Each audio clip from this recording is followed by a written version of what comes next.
मेरठ से अब खबर, जहां रमेश चंद गुप्ता सेक्स टेप मामला, जहां 6 दिन बाद भी मेरठ पुलिस के हाथ खाली हैं। रमेश चंद गुप्ता और 2 बीजेपी के बड़े नेताओं पर मुकदमा दर्ज, कई संगीन धाराओं में मुकदमा दर्ज है। केस में दर्जा प्राप्त राज्य मंत्री संजीव गोयल सिक्का का भी नाम है। तो मेरठ महानगर के महामंत्री अरविंद मारवाड़ी का भी नाम दर्जा प्राप्त मंत्री और महानगर महामंत्री पर पुलिस मेहरबान क्यों है, ये बड़ा सवाल है। बीजेपी के दबाव में मेरठ पुलिस बेबस हो चुकी है क्या? अनाथ पीड़ितों को जान का खतरा है, तो आरसी गुप्ता के फोन से खुल सकते हैं कई बड़े नेताओं के राज। तो मेरठ के कई बड़े नेताओं की अश्लील वीडियो फोन के अंदर मौजूद है। तो एक फोन जिससे कई राज खुल सकते हैं, लेकिन आखिर प्रशासन इतना मेहरबान क्यों है, इसके पीछे की क्या वजह है? क्योंकि अभी तक इस पूरे मामले में कोई खासा संज्ञान लिया नहीं गया है। तो ऐसे में सवाल ये उठता है कि आखिर किसको बचाने की कोशिश हो रही है, किसके कहने पर हो रही है, कब इस पूरे मामले पर संज्ञान लिया जाएगा? तो 2 बीजेपी के बड़े नेताओं पर मुकदमा दर्ज हुआ है, कई संगीन धाराओं में मुकदमा दर्ज हुआ है।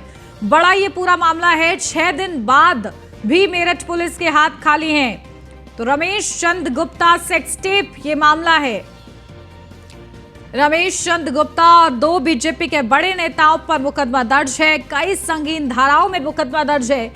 केस में दर्जा प्राप्त राज्य मंत्री संजीव गोयल सिक्का का भी नाम है। तो इसी के साथ मेरठ महानगर के महामंत्री अरविंद मारवाड़ी का भी नाम है। तो पुलिस इतनी मेहरबान क्यों है? अब इस पूरे मामले पर यह सबसे बड़ा सवाल बन गया है कि 6 दिन बीत गए हैं इस पूरे मामले को, लेकिन अभी तक इस संबंध में कोई खासा संज्ञान नहीं लिया जा रहा है। एक फोन जिससे कई राज खुल सकते हैं, कई वीडियोस जिनके जरिए इन आरोपों की सत्यता का पता लग सकता है, लेकिन बावजूद इसके खंगालने में इतनी धीमी गति से क्यों पुलिस आगे बढ़ रही है?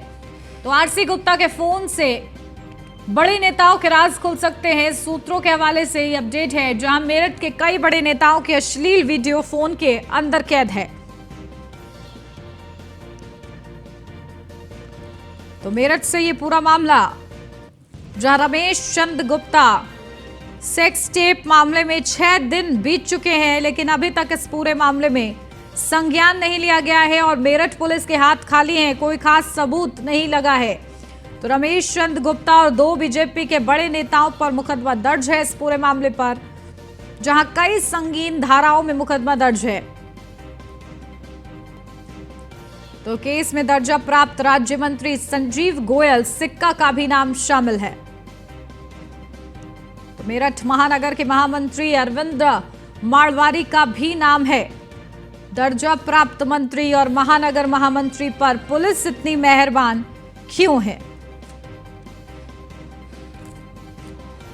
क्या बीजेपी के दबाव में मेरठ पुलिस बेबस है? अनाथ पीड़िता को जान का खतरा है। तो आरसी गुप्ता के फोन से खुल सकते हैं कई बड़े नेताओं के राज। सूत्रों के हवाले से ये अपडेट है, जहां मेरठ के कई बड़े नेताओं की अश्लील वीडियो फोन के अंदर है।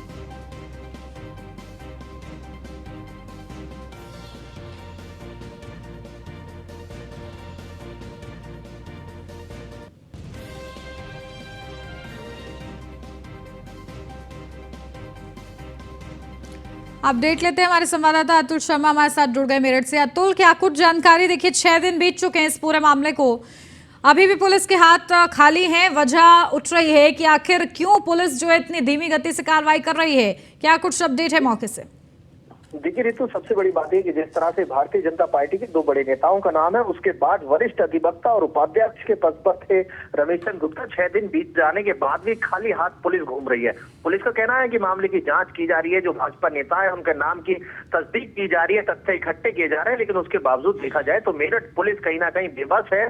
पुलिस कार्रवाई नहीं कर पा रही है। मेरठ महानगर की अगर बात की है तो कई बड़े नेता इस वक्त संजीव गोयल सिक्का को बचाने में जुटे हुए हैं, वहीं महानगर के महामंत्री अरविंद गुप्ता मारवाड़ी को बचाने में जुटे हुए हैं। लगातार देखा जाए, अरविंद गुप्ता पहले सपा में हुआ करते थे, लेकिन 2017 में भाजपा सरकार बनने के बाद भाजपा का दामन थामा है, तो कहीं ना कहीं दल बदलू नेता इसी तरह की हरकत करते हैं और कहीं ना कहीं सत्ता के दबाव में पुलिस पर रवैया जताते हुए अपना काम कराते हैं। उसी को लेकर के देखा जाए तो लगातार मेरठ के अंदर मेरठ पुलिस अभी कोई कार्रवाई नहीं कर पा रही है। रमेश गुप्ता मारवाड़ी की बात की जाए तो खुले में मेरठ शहर में घूम रहे हैं, किसी भी तरह की पुलिस कोई कार्रवाई नहीं कर रही है। सबसे बड़ा सवाल यह हाईकोर्ट का आदेश है कि पॉक्सो एक्ट में अगर मुकदमा दर्ज होता है तो तुरंत अपराधी को गिरफ्तार किया जाए, उसके बाद विवेचना कर कार्रवाई की जाए। लेकिन मेरठ की बात की जाए तो मेरठ में अपराधी बेखौफ होकर के घूम रहे हैं। नाबालिग पीड़िता, अनाथ पीड़िता अनाथ आश्रम में उसको रखा गया है, लेकिन उसके बावजूद कहीं ना कहीं उसे अपनी जान का खतरा सता रहा है। मेरठ में कुछ दिन पहली बात की जाए तो एक अधिवक्ता लगातार एडीजी, आईजी, एसएसपी सभी के यहाँ पर अपनी जान की गुहार लगा रही थी, जान की सुरक्षा की गुहार लगा रही थी। उसके बावजूद मेरठ पुलिस ने किसी भी तरह की कोई सुरक्षा नहीं दी। दिन निकलता है, बदमाश आते हैं, दिन निकलते ही गोली मार बिल्कुल। तो देखिए, ये तमाम बड़े सवाल हैं, गंभीर धाराओं में मुकदमा दर्ज है और जरूरत है कि उन धाराओं के हिसाब से तेजी के साथ एक्शन लिया जाए। बहुत शुक्रिया अतुल आपका।